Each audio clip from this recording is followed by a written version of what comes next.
This is Babylon. Imagine standing in the middle of the most powerful city on Earth, not reading about it, not watching it from a distance, but standing there, your sandals pressing into warm stone, your heart beating faster because you know you are inside something larger than yourself.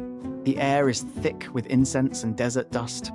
It clings to your skin, settles in your hair, fills your lungs with the scent of burnt offerings and sun-baked clay. Towering walls stretch higher than anything you have ever seen. You tilt your head back and still cannot see the top. A man beside you whispers to his son, "The walls protect us. The walls make us eternal." Golden temples shimmer under the Mesopotamian sun. Their surfaces reflect light so intensely that you almost have to shield your eyes. You wonder how human hands could have built something that looks so close to divine. Merchants shout in crowded markets, fresh dates, sweet as honey, wool from the finest flocks. Their voices overlap in a chaotic symphony of survival and ambition. Priests chant to ancient gods. Their voices are low, rhythmic, hypnotic, as if they are trying to keep the universe itself from unraveling. And above it all rises a massive ziggurat, a stairway to heaven. Each step feels like a challenge to the sky, as though humanity dared to say, "We will not remain small." This is Babylon. Not a myth, not a legend, but one of the greatest cities ever built by human hands. And tonight, we travel back nearly 4,000 years to witness its rise. Not just to learn history, but to feel it. The land between two rivers, Babylon, did not rise from nothing. No empire ever truly does. Every great city is born from geography, from opportunity, from necessity. It rose from a land known as Mesopotamia, meaning the land between rivers. Close your eyes and imagine that land before cities, before kings. Wide open plains, endless horizons, silence broken only by wind. Those rivers were the mighty Tigris River and the powerful Euphrates River. They were unpredictable, sometimes generous, sometimes destructive. A farmer might look at the rising water and whisper, "Please, not too much this year." Every year, these rivers flooded the land, leaving behind rich, fertile soil. In a region surrounded by desert, this was a miracle. And where there is fertile land, there is power. Power to feed armies, power to support craftsmen, power to build monuments, power to dream bigger than survival. Before Babylon was great, long before Babylon ruled, other cities dominated Mesopotamia. Their ruins would still stand in Hammurabi's time, reminders that greatness is never permanent. Cities like Ur and Uruk had already built temples, invented writing, and formed early civilizations. In their streets, generations had already argued, traded, prayed, loved, and fought. They developed cuneiform, one of the world's first writing systems. Imagine the first time someone pressed a reed stylus into wet clay and realized, "My words can outlive me." They built massive step temples called ziggurats. They created laws, trade networks, and organized governments. Babylon began as nothing more than a small settlement among these giants. A modest town, dusty, unremarkable, easily ignored. No one could have guessed it would one day overshadow them all. History rarely announces its future champions. The man who changed everything around 1792 BCE, a young king took the throne of Babylon. He was not yet legendary, not yet feared, just a man stepping into responsibility. His name was Hammurabi. At the time, Babylon was not powerful. It was surrounded by rival kingdoms. Imagine him standing on the palace balcony at night, looking at distant fires from enemy cities, thinking, "If I move too quickly, we die. If I wait too long, we are swallowed." But Hammurabi was patient, strategic, ruthless when necessary. Instead of attacking everyone at once, he made alliances. He waited for enemies to weaken each other. Then he struck. Not wildly, not emotionally, but decisively. One by one, he conquered neighboring cities. Within decades, Babylon controlled most of southern Mesopotamia. For the first time, Babylon was no longer small. It was an empire. And empires change how people see themselves.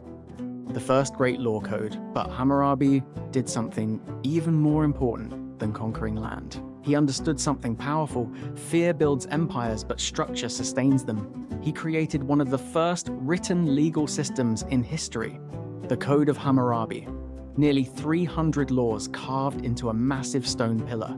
Picture the sound of hammer against stone, each strike permanent, each word irreversible. These laws covered everything: marriage, trade, theft, agriculture, slavery, punishment, and yes, it included the famous principle, an eye for an eye.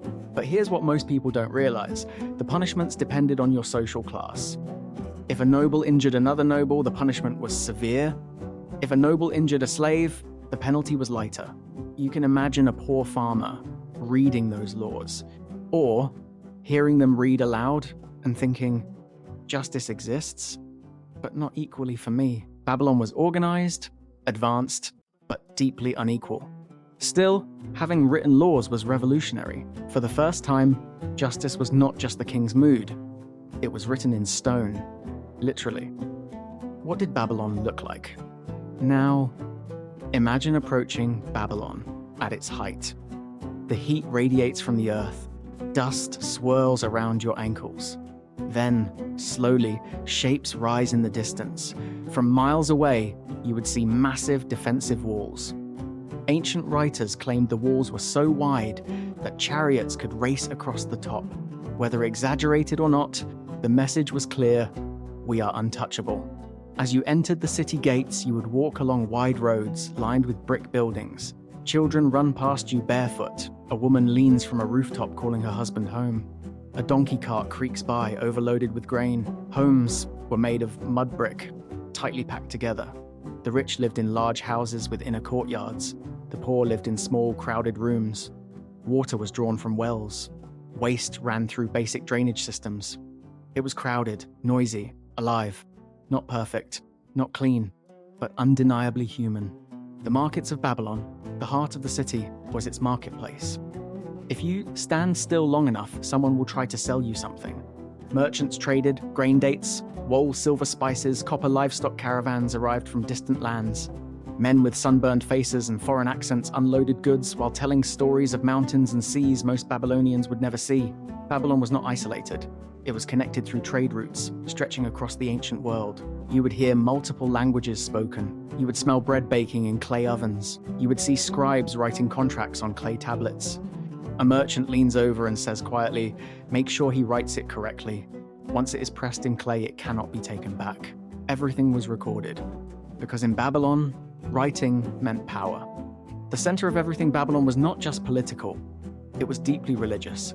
Life felt fragile, crops could fail, enemies could invade, illness could strike without warning. The chief god of Babylon was Marduk. Temples dominated the skyline. Priests performed rituals daily to ensure the gods remained pleased. Incense smoke curled into the sky as offerings were made. A mother whispers, "Protect my child." A soldier prays, "Grant me victory." People believed floods, droughts, and wars were signs of divine anger. At the center of the city stood a great ziggurat, a massive stepped tower.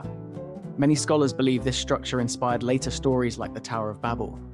Whether true or not, to the people of Babylon, this tower connected heaven and earth. And standing at its base, you would feel very small. Daily life in Babylon. Now let's step away from kings and temples. Let's follow an ordinary family from sunrise to sunset. What was life like for ordinary people? If you were a farmer, you worked the fields outside the city. You depended entirely on irrigation canals. If the canals failed, your crops died. If you were a craftsman, you might shape clay into pottery or hammer bronze into tools, each strike of metal echoing through a workshop filled with sweat and determination. If you were a scribe, you belonged to an elite class. Learning cuneiform took years. Education was strict. Students copied tablets over and over again. Mistakes meant punishment. A teacher might snap, "Again, write it again." Precision is survival. Family life was structured and patriarchal. Marriages were often arranged. A young bride might sit silently, meeting her husband for the first time, wondering what her future would hold. Women could own property in some cases, but their freedoms were limited. Slavery existed. War captives, debtors, and criminals could all become slaves.